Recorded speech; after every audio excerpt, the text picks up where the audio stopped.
using the Toyota Tundra for real truck stuff.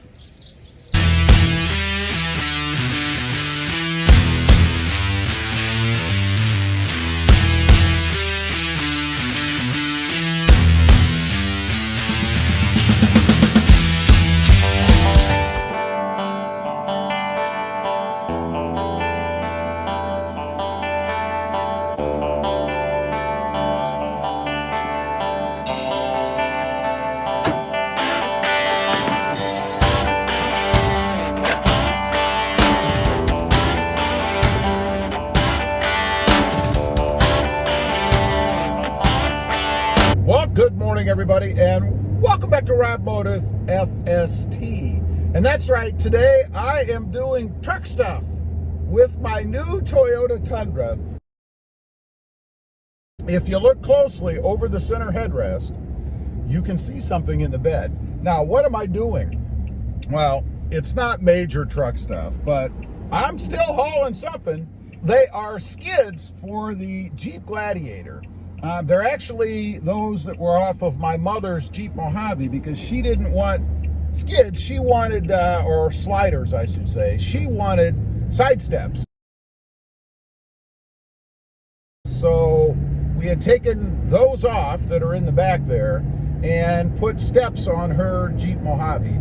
So there's a fella that watches the channel, or maybe on Instagram, and he had seen that I had those off and asked me if I was looking to sell them. And of course, you know, why not? I mean, they're just sitting around. I'm never going to put them back on. She certainly doesn't want rock sliders on her Jeep, and I don't want sliders on mine. So come to an agreement, and I am going to meet the fellow right now to exchange, and hopefully he will like them and they will serve him well. This is how cold the air conditioning is inside the Tundra. Can you see the steam coming out of there? Just met up with the fellow that bought the rock sliders. Awesome guy, really nice guy, and thank you to him. If you're out there, thanks, appreciate it.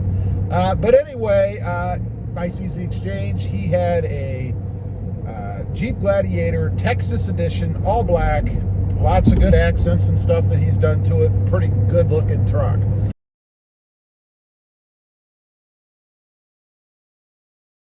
So anyway, now we're continuing on our journey. I've noticed that the Tundra is thirsty.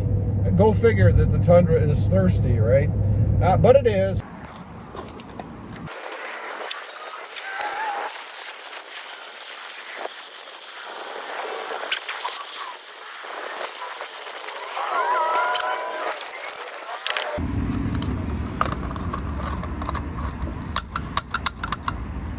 I am sporting a 10.8 mile per gallon figure right now.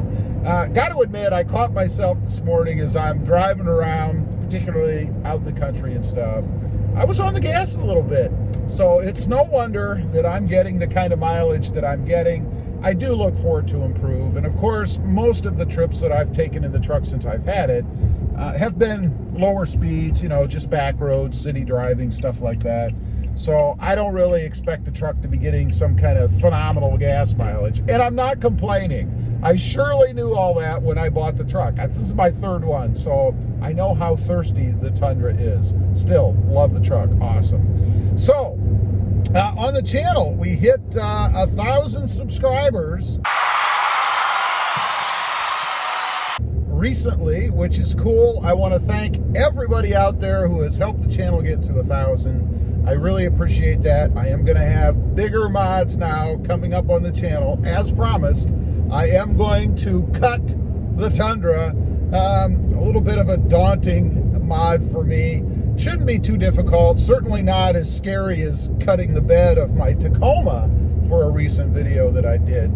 But nonetheless, still going to be cutting into the truck. And, you know, you only get one chance unless you go small.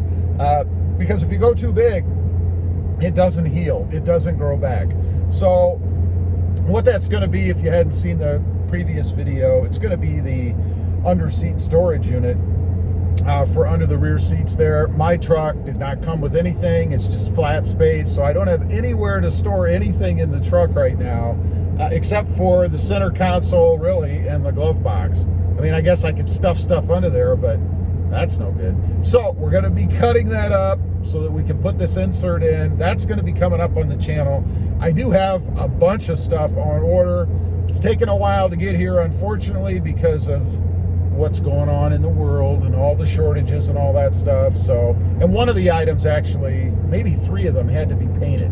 So had to go out to a body shop somewhere, get painted, be shipped back, inspected, you know, all that stuff. So it's taken a while. Could be another, probably 2 to 4 weeks, maybe. I hope not. I hope not that long, but could be another 2 to 4 weeks or so before that stuff arrives. That's going to be some cool stuff. I cannot wait to get that stuff installed on this truck. It's going to completely transform the look of the truck, which is exactly what I want. And you probably know what I'm talking about, but if you don't, it'll be a surprise. So we got that stuff coming. Should be pretty cool. Getting back to lift and tires on the truck. I'd mentioned before that I am looking to do some sort of a lift on the truck. I still am. I haven't decided just how severe I want to go. You know, I am a huge fan of highly lifted trucks, but I don't want anything myself that's outrageous. In other words, I wouldn't want like a 12-inch lift or something. I mean, and then you get into all kinds of money, and I'm not looking to spend a fortune. The plan is still to trade this truck off eventually if the redesign is available or when it's available. So I'm not going to spend a ton of money on that kind of stuff, but who knows? I guess maybe I'll keep this one too. I don't know. It would be interesting to kind of compare this one to the other one, but you know, I really don't want that kind of money tied up in 2 vehicles either, so probably not. But it will be cool. So we're going to do some kind of a lift. You know, realistically, as I rein myself in, I think it'll probably end up being something more like a, I don't know, maybe a 2-inch level lift or something like that, in addition to bigger tires, which will also raise the truck up in the air a little bit. So in the end, I might end up with a 2.5, 3-inch height change in the truck based on putting a lift and new wheels and tires on. So as far as tires go, we talked about the lift, about the tires. Probably going to go with a Falcon Wild Peak. I shouldn't say probably. I am going to go with a Falcon Wild Peak down the road. I don't know that I'll change them out right now. You know, I've done that several times, and it always bugs me. I'm thinking, you know, I'm really wasting a lot because I've got basically brand new tires, and I'm dumping them off for something else. And I have sold them, but you never get, you know, what they're worth. So I may wait a little while on that. So I'll be driving around in a lifted truck with stock wheels and tires. I don't want to change the wheels, but I do want an offset. I want to pull those tires out away from the truck a little bit to get some wheel poke. So probably going to go with a spacer, I think. And probably going to go with, I think they're Spider, if I'm not mistaken. I may have the name wrong, but probably going to try something else this time, not because there was anything wrong with the other ones I had on, but just something a little bit different for a different experience. And speaking of spacers, you know, I know a lot of people are worried about those, that they can cause trouble, problems, blah, blah, blah, but I'm not putting on anything crazy. So it's not like I'm going to space them out 3 inches or something, you know. It's only going to be about probably about 1.25 inches, 1.5 inches at the most. So I'm not real worried about that, putting extra pressure on the spindles or the wheels or whatever. So not a big deal for me. So that's what I'm planning on doing. Just a little update right now, a little 1,000 subscriber update, and to show you guys some real truck stuff. Anyway, I just wanted to get on, give you guys a bit of an update on what's coming up on the truck. We did just hit 1,000 subscribers, so I had said before I'm going to do some bigger stuff, and I am going to do some bigger stuff. So leave a comment, let me know what you think of my plans so far. I'd be curious to know. Also, real quick, I do have 2 additional channels. Rob Motive, all about my 2020 Toyota Tacoma, and Rob Motive JT, about my 2020 Jeep Gladiator. Check them out, and if you're interested, why not subscribe? Don't forget to click that notification bell so that you don't miss out on any upcoming videos. And do me a favor, smash that subscribe button on the way out. Thanks for watching. Stay safe out there.